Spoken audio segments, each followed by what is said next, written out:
Assalamualaikum warahmatullahi wabarakatuh.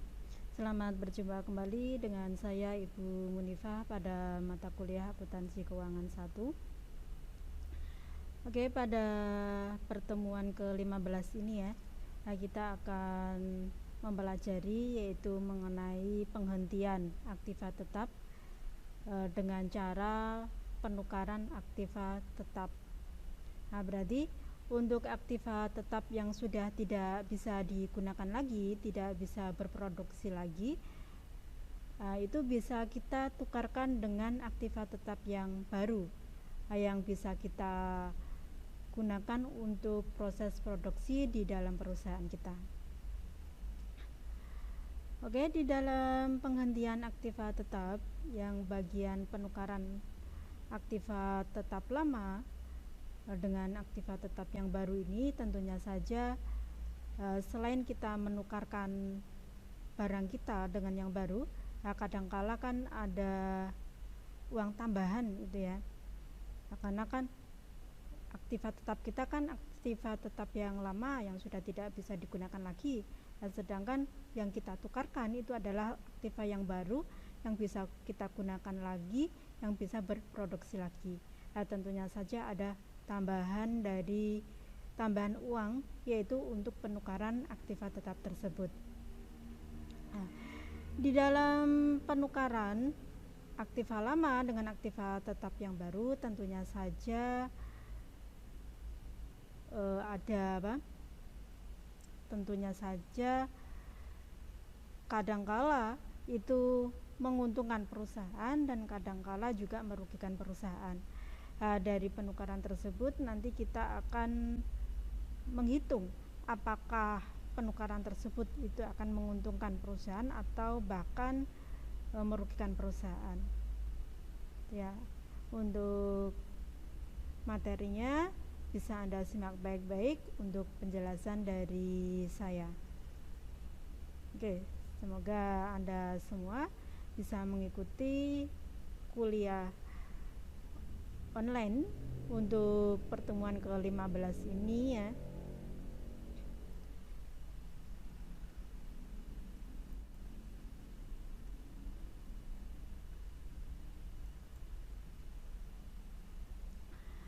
Oke, yang pertemuan sebelumnya sudah saya jelaskan ya untuk penghentian aktiva tetap berwujud dengan cara penjualan aktiva tetap tersebut.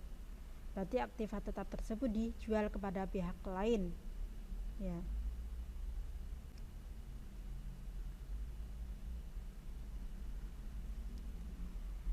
Tadi sudah saya sampaikan bahwa yang namanya suatu aktiva tetap kalau ditukar dengan aktiva tetap yang baru itu ya, kadangkala itu ditambah yang namanya pembayaran atau pembayaran untuk penambahan aktiva tetap yang baru tersebut, yang sudah disetujui oleh kedua belah pihak, yaitu antara si penukar dengan si penjual tadi.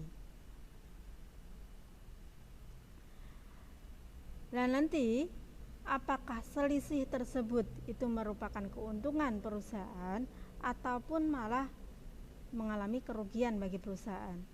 Nah, untuk menghitung apakah laba atau rugi, itu didapatkan dari harga perolehan aktiva tetap yang baru, kemudian dikurangi dengan harga perolehan aktiva lama dan depresiasi.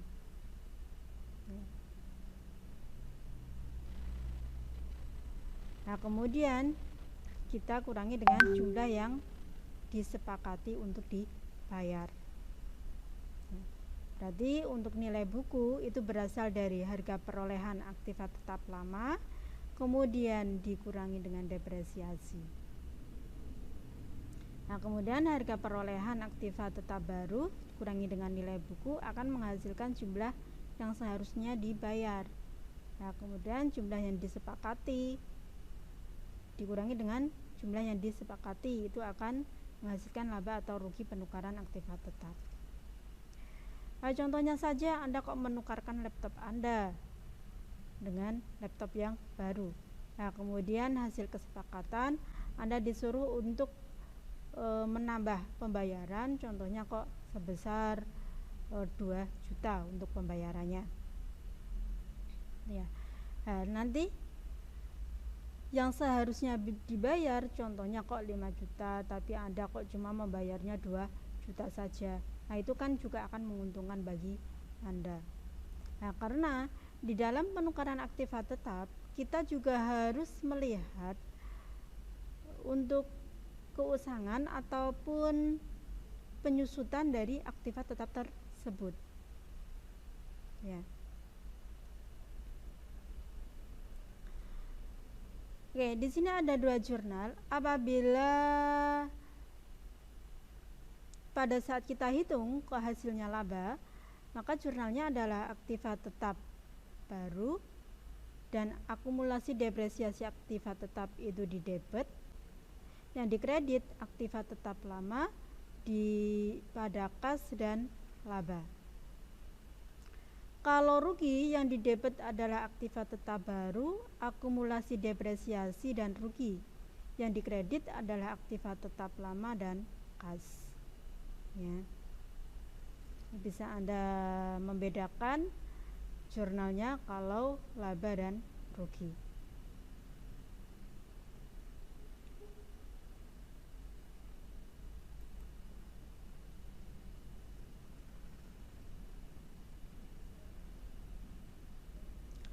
Oke, lebih jelasnya saya akan memberikan sebuah contoh dari perusahaan Jaya ya, perusahaan Jaya Sakti.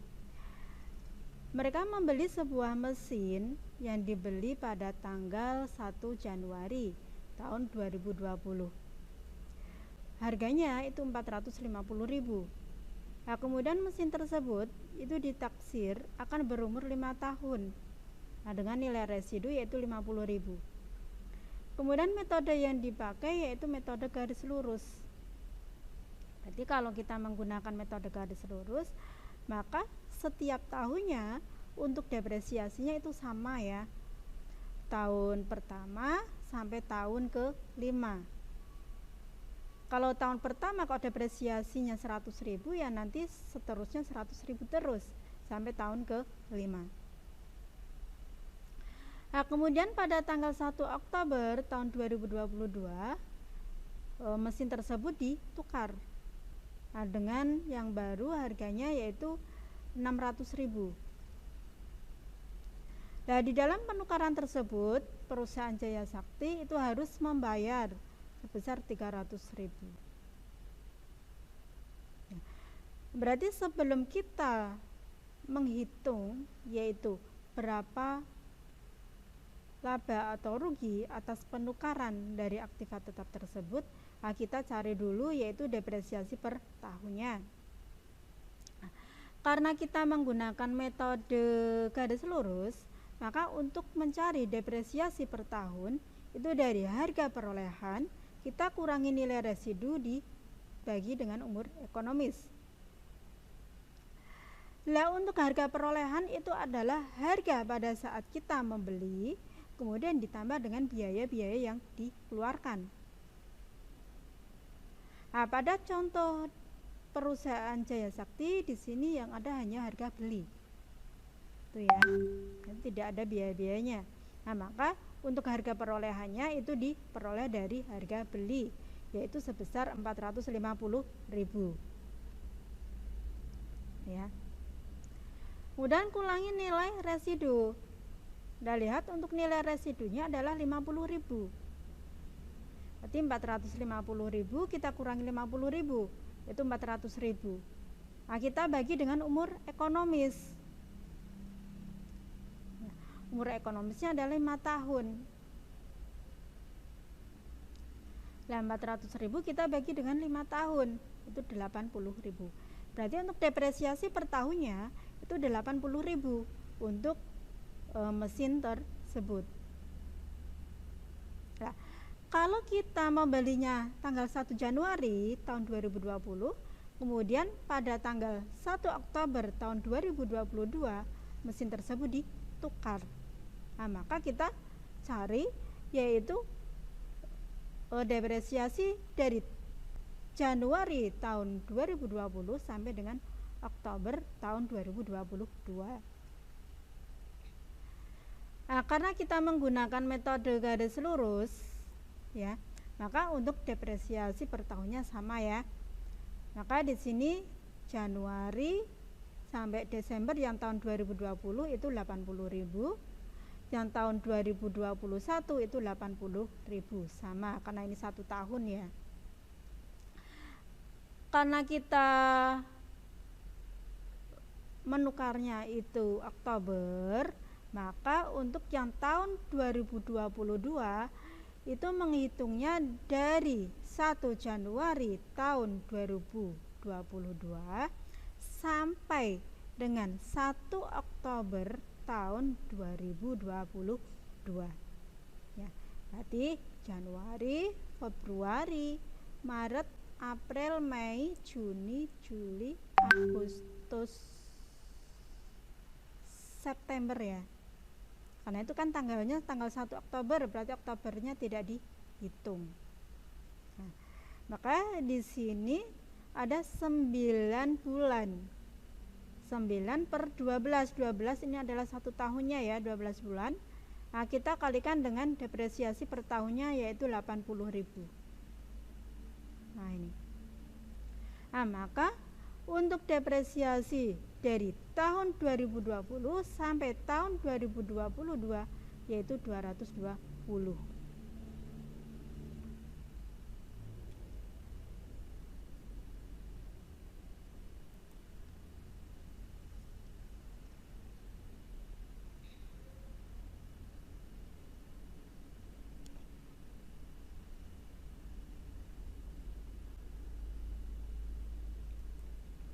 Oke, sekarang kita akan menghitung yaitu laba atau rugi dari penukaran mesin tersebut,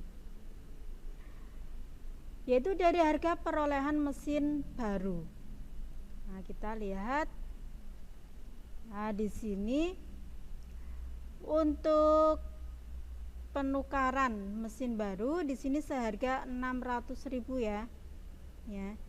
Ya, tanggal 1 Oktober ditukar dengan mesin yang baru harganya ini 600.000.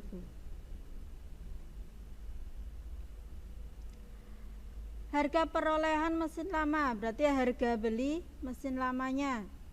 Bisa Anda lihat yaitu 450.000. Kemudian dikurangi dengan depresiasi. Nah, tadi sudah kita hitung depresiasinya dari tahun 2020 sampai Oktober 2022 yaitu sebesar 220 ya. Berarti harga perolehan mesin lama kita kurangi depresiasi, nilai bukunya 230.000. Nah, yang seharusnya dibayar itu dari harga perolehan mesin baru 600.000 dikurangi nilai bukunya 230. Berarti yang seharusnya dibayar itu 370.000. Nah, sedangkan dari kesepakatan antara PT Jaya Sakti dengan perusahaan atau toko yang penjualnya atau penukarannya itu yang harus dibayar adalah 300.000. Berarti 370.000 kita kurangi 300.000. Sini 70.000. Karena lebih besar dari yang seharusnya dibayar, nah kita untuk selisihnya adalah laba ya. Kan yang harusnya dibayar itu 370.000, sedangkan hasil kesepakatan PT Jaya Sakti itu harus membayar 300.000 saja. Berarti kan PT Jaya Sakti kan untung ya 70.000 atas penukaran aktiva tetap tersebut. Contohnya Anda tadi nukar sebuah laptop, nah, yang seharusnya Anda bayar contohnya kok 4 juta, tapi Anda disuruh untuk membayar 2 juta saja, maka kan Anda untung ya. Ya, seperti itu. Nah, karena hasilnya laba, maka di sini jurnalnya adalah mesin baru atau harga beli baru atau harga perolehan baru 600.000, di debit akumulasi depresiasi di debit 220.000 dari tahun 2020 sampai tahun 2022. Yang dikredit adalah mesin lama atau harga beli lama 450, kasnya itu 300.000. Kasnya itu adalah jumlah yang disepakati dibayar atau uang yang dikeluarkan oleh PT Jaya Sakti atas penukaran tersebut, itu 300.000. Nah, labanya 70.000. Nah, untuk jurnal penyesuaian yang tahun 2022, karena kan cuma sampai Oktober saja ya, maka di sini jurnalnya adalah depresiasi mesin pada akumulasi penyusutan mesin, yaitu 60.000 ya. Yang ini ya, yang 60.000, bukan 80.000 lagi. Karena di sini kan cuma 9 bulan.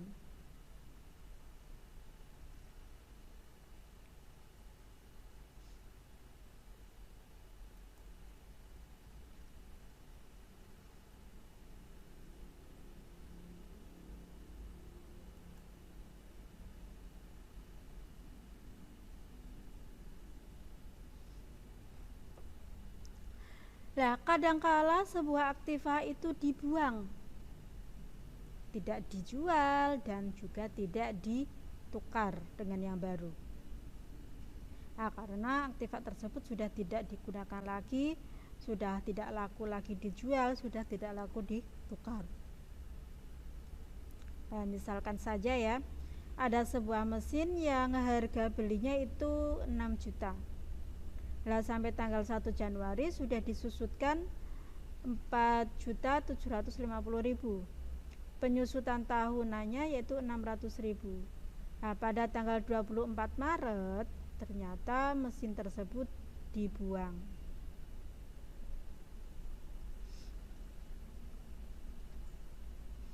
Nah, maka untuk jurnal penyusutannya untuk yang tahun 2021, yaitu beban penyusutan mesin pada akumulasi penyusutan mesin, yaitu sebesar 150.000.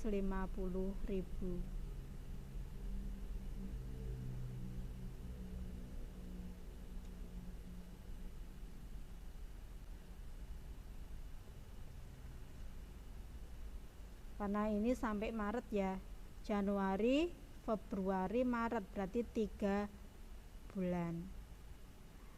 Nah, kalau 1 tahunnya itu 600.000, berarti kan 1 bulannya 50.000 ya.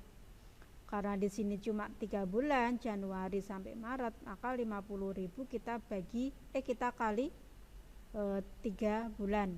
Nah, makanya di sini beban penyusutan yang tahun 2021 cuma 150.000,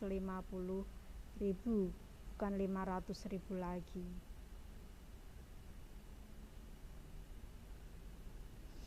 Kemudian untuk jurnal penghapusannya, akumulasi penyusutan mesinnya dia sebesar 4.900.000, kerugian penghentiannya 1.100.000 pada aktiva tetapnya yaitu 6 juta.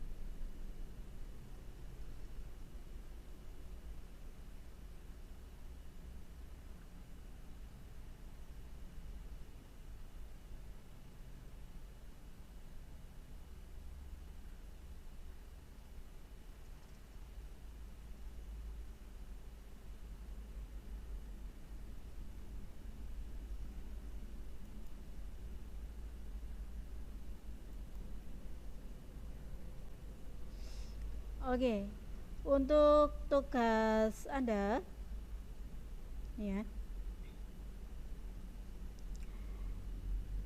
Untuk tugas Anda terakhir ya, berarti karena ini pertemuan terakhir ya. Nanti untuk pertemuan ke-16-nya ujian. Nah, nanti untuk soal ujian bisa Anda lihat pada pertemuan ke-16 ya. Untuk tugas Anda ini adalah menghitung depresiasi aktiva tetap berupa kendaraan. Nah, di sini ada perusahaan Cemerlang itu membeli sebuah kendaraan harganya 8.900.000 pada tanggal 1 Mei tahun 2020 secara tunai. Ada biaya balik lama 500.000, umur ekonomisnya 6 tahun, nilai residunya 5.500.000. Nah, kemudian yang harus Anda buat, yang pertama adalah Anda buat jurnal tanggal 1 Mei, yaitu jurnal pada saat pembelian. Di sini pembeliannya secara tunai. Yang kedua, Anda hitung penyusutan kendaraan jika menggunakan metode garis lurus. Berarti untuk penyusutan per tahunnya. Yang ketiga, Anda buat jurnal penyesuaian dengan metode cadangan ya, yang tahun 2020, tahun 2021, tahun 2022, tahun 2023 dan tahun 2024 ya.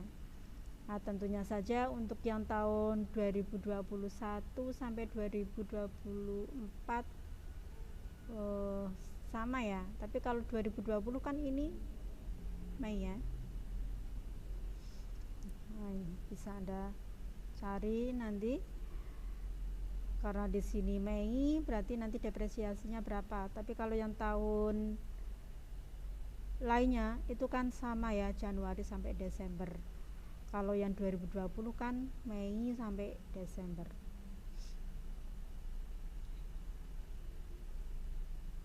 Kemudian yang keempat, Anda cari rugi laba.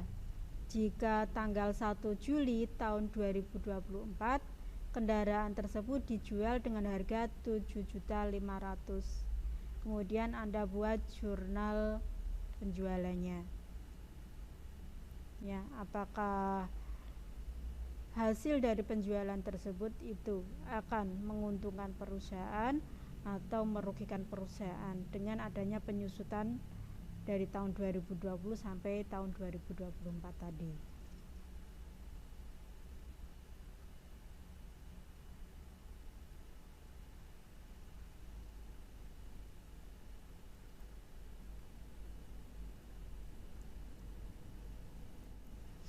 Oke, itu yang bisa saya sampaikan untuk materi akuntansi keuangan 1 pada pertemuan ke-15 ya.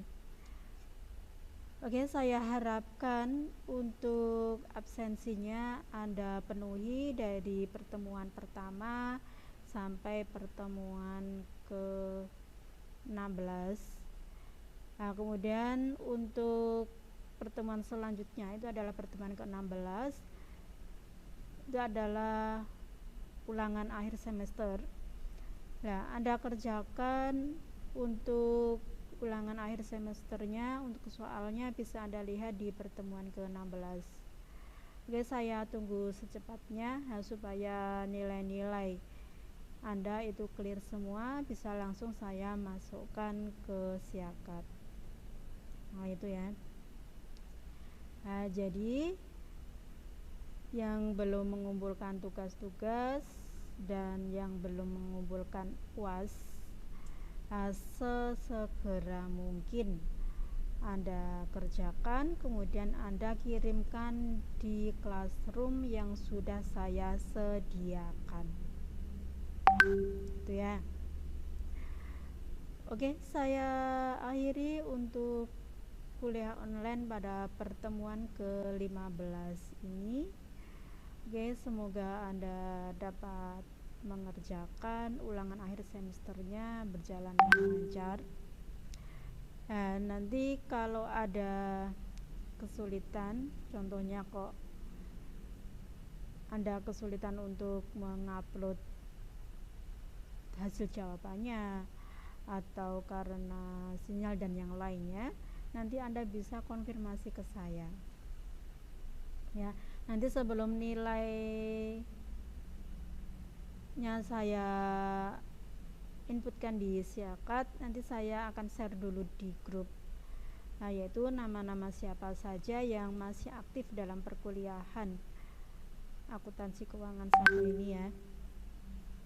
Nah, kemudian kok ada yang sudah mengirimkan tapi kok belum tercatat atau yang lainnya, nanti bisa Anda cek di grup WA. Oke, saya akhiri untuk kuliah online pada pertemuan ke-15 ini untuk mata kuliah akuntansi keuangan 1. Ya, wassalamualaikum warahmatullahi wabarakatuh. Saya minta maaf apabila ada kesalahan atau tidak berkenan di hati Anda pada saat memberikan kuliah online dari pertemuan pertama sampai pertemuan terakhir. Oke, wassalamualaikum warahmatullahi wabarakatuh. Selamat mengerjakan untuk yang UAS-nya ya.